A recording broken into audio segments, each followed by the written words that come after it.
All right. Welcome back to a brand new video of the Target Individual Experience, Target Individual Program, Target Individual Program. Okay, so after 2 days of being in the house, I should say, finally made it outside. I hear the sirens. All right, as soon as I came out the apartment building, they started with the sirens again. It doesn't stop. Been in the house for 2 days.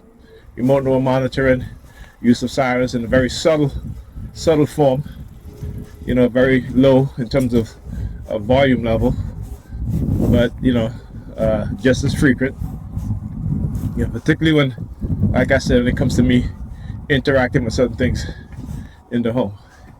You know, as I was getting dressed, the normal routine, and I got my book bag, looked at my book bag, and started using the sirens, getting dressed. You know, like I said, depending on what color I'm looking at, you know, they either use the sirens or horn. When I'm watching my videos, certain things that's being said, you know, all in a cursive, threatening way. But they're very slick in terms of how they do it, the surveillance. All right, the highly pervasive illegal surveillance that they engage in. You know, so when I'm looking at a video, certain things being said, you know, I started playing this game called Control that, you know, I got for free on Epic. You know, the Epic gaming store is actually a pretty good store. You know, if you have kids and they're into games, you know, create a Epic account for them, Epic Gaming. Every month they give you like 2 free games, and good games too. Not you know. But here's the thing: I've been a member for years, so you know I used to be constantly, like, every month, see what games they have for free. And you know, a lot of games they'll recycle them, but it's pretty good for a game that came out. You know, a couple years ago, I think, and I tried to play it before, couldn't even play. That's how bad my targeting was. Right, my targeting was so bad that I couldn't even play that game because I couldn't even understand what it was all about. And at the time, you know, it was like, I remember it being difficult. I'm like, shit, how that shit not difficult? I mean, some parts of it is, but the basic, you know, when the game first start, you know, within the first few minutes of the game, I think I might have spent like anyway for like less than half an hour playing the game, and I was like, I don't get it. I didn't get it. That's how, you know, cognitively my mind was so destroyed.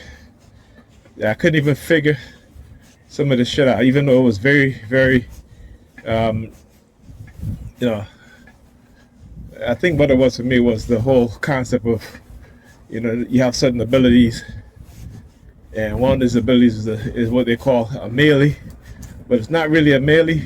You know, you kind of have like force powers, you know, where you can pull things towards you or push things certain hard, you know, that sort of thing. So I couldn't understand it yet, so I started to revisit those games, also because I was playing Starfield, which is a very long game. It's a very, very long game. You know, it took me a while to get the hang of it. You know, but you know, I remember my 20s, you know, teens actually, yeah, even teens. You know, I was like, when did the Nintendo NES get? I actually had the Atari 7600. Then I had the Activision. Was it Activision? ColecoVision. The ColecoVision. Yeah, I had the ColecoVision. Then I had the Sega Master System, and then the NES.